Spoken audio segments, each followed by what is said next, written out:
Chapter 12. It was on the 9th of November, the eve of his own 38th birthday, as he often remembered afterwards. He was walking home about 11 o'clock from Lord Henry's, where he had been dining, and was wrapped in heavy furs, as the night was cold and foggy. At the corner of Grosvenor Square and South Audley Street, a man passed him in the mist, walking very fast and with the collar of his grey ulster turned up. He had a bag in his hand. Dorian recognized him. It was Basil Hallward. A strange sense of fear, for which he could not account, came over him.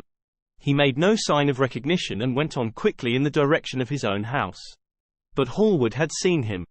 Dorian heard him first stopping on the pavement and then hurrying after him.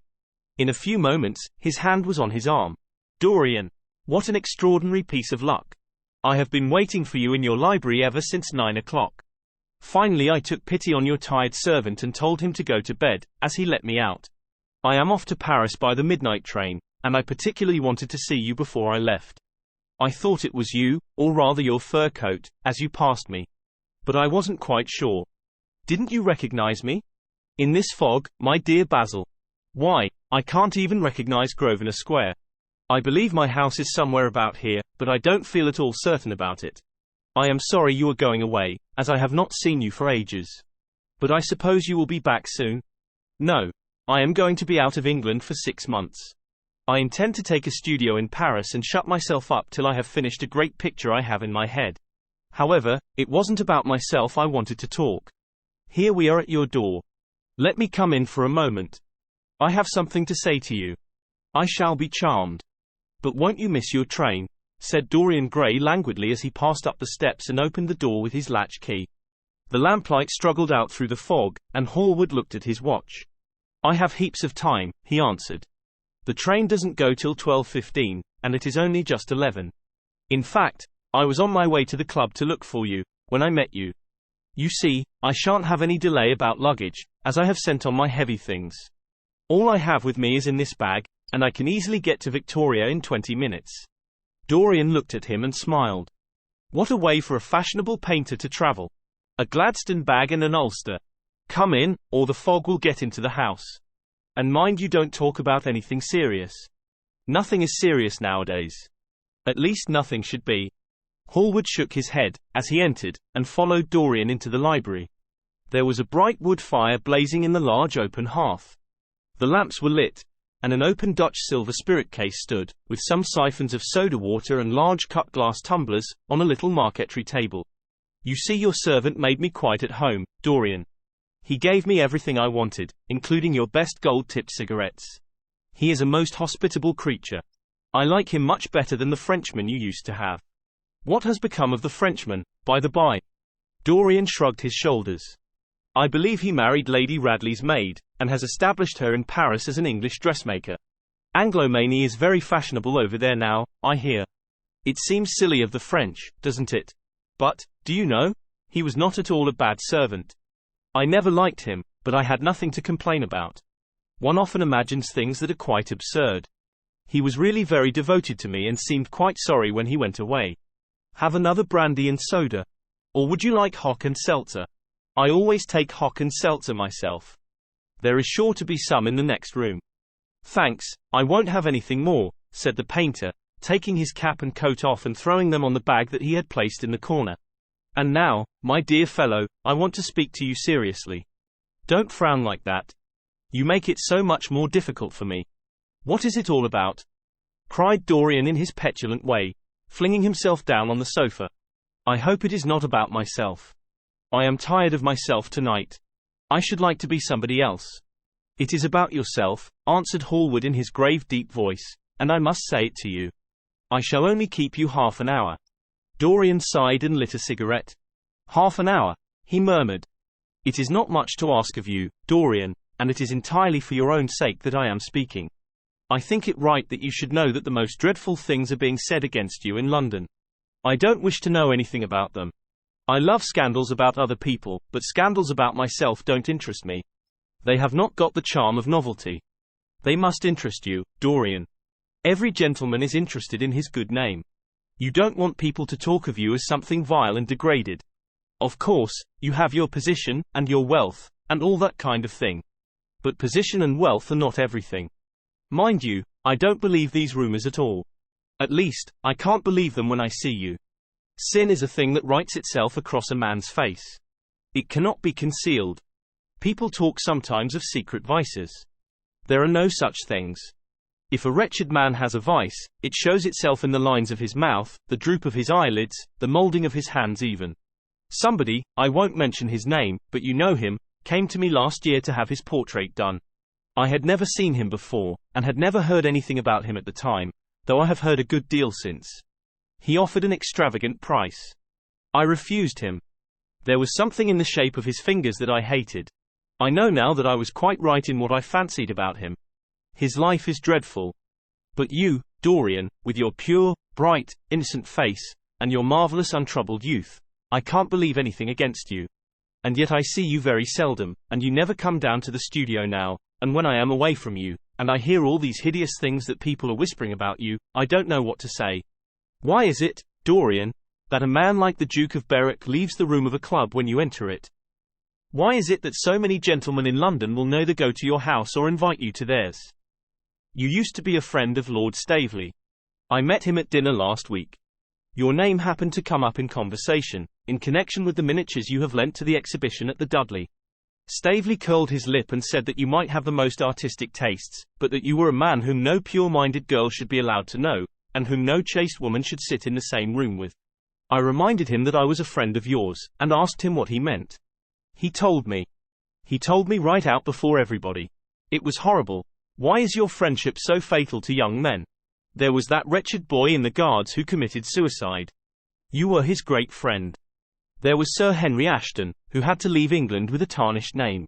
You and he were inseparable. What about Adrian Singleton and his dreadful end? What about Lord Kent's only son and his career? I met his father yesterday in St. James's Street. He seemed broken with shame and sorrow. What about the young Duke of Perth? What sort of life has he got now? What gentleman would associate with him? Stop, Basil.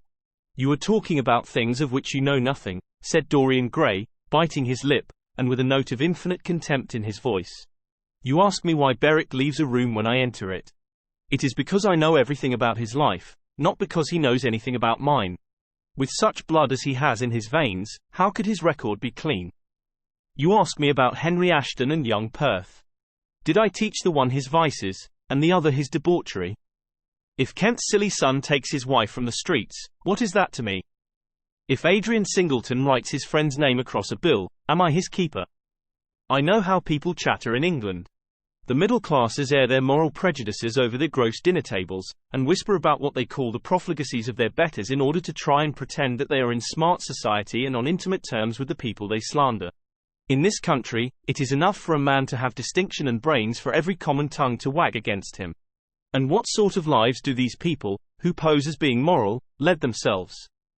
My dear fellow, you forget that we are in the native land of the hypocrite. Dorian, cried Hallward, that is not the question.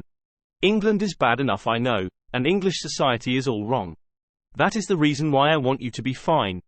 You have not been fine. One has a right to judge of a man by the effect he has over his friends. Yours seem to lose all sense of honor, of goodness, of purity. You have filled them with a madness for pleasure. They have gone down into the depths. You led them there. Yes, you led them there, and yet you can smile, as you are smiling now. And there is worse behind. I know you and Harry are inseparable. Surely for that reason, if for none other, you should not have made his sister's name a byword. Take care, Basil. You go too far. I must speak, and you must listen. You shall listen. When you met Lady Gwendolen, not a breath of scandal had ever touched her. Is there a single decent woman in London now who would drive with her in the park? Why, even her children are not allowed to live with her. Then there are other stories that you have been seen creeping at dawn out of dreadful houses and slinking in disguise into the foulest dens in London. Are they true? Can they be true? When I first heard them, I laughed. I hear them now, and they make me shudder. What about your country house and the life that is led there? Dorian, you don't know what is said about you. I won't tell you that I don't want to preach to you. I remember Harry saying once that every man who turned himself into an amateur curate for the moment always began by saying that, and then proceeded to break his word. I do want to preach to you. I want you to lead such a life as will make the world respect you. I want you to have a clean name and a fair record. I want you to get rid of the dreadful people you associate with. Don't shrug your shoulders like that. Don't be so indifferent. You have a wonderful influence. Let it be for good, not for evil.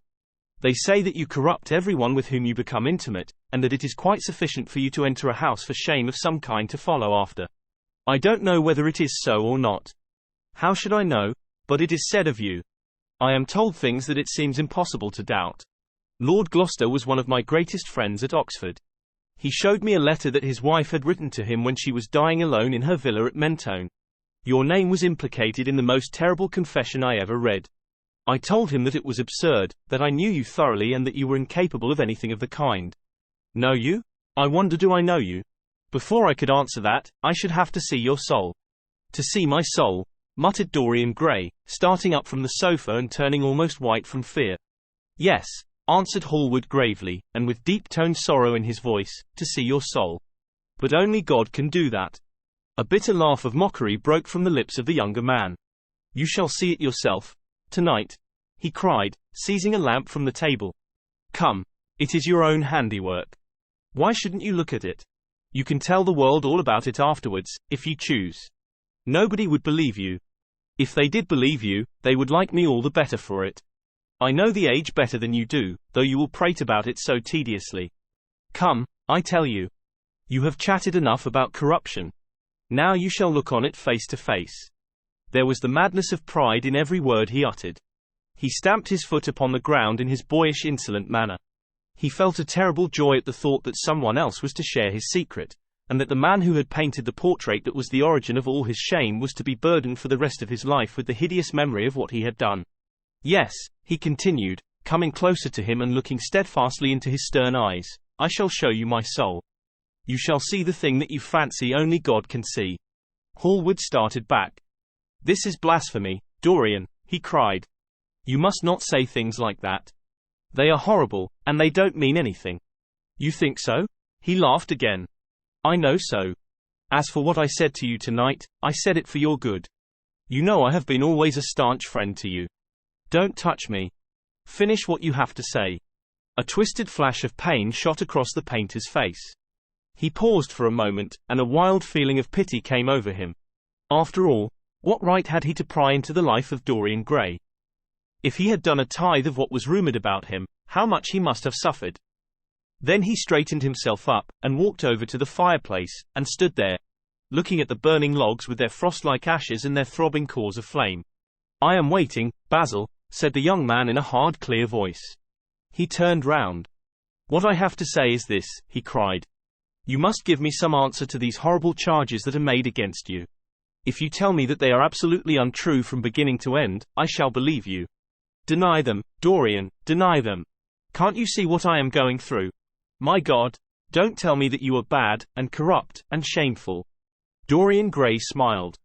There was a curl of contempt in his lips. Come upstairs, Basil, he said quietly. I keep a diary of my life from day to day, and it never leaves the room in which it is written. I shall show it to you if you come with me. I shall come with you, Dorian, if you wish it. I see I have missed my train. That makes no matter. I can go tomorrow. But don't ask me to read anything tonight. All I want is a plain answer to my question. That shall be given to you upstairs. I could not give it here. You will not have to read long.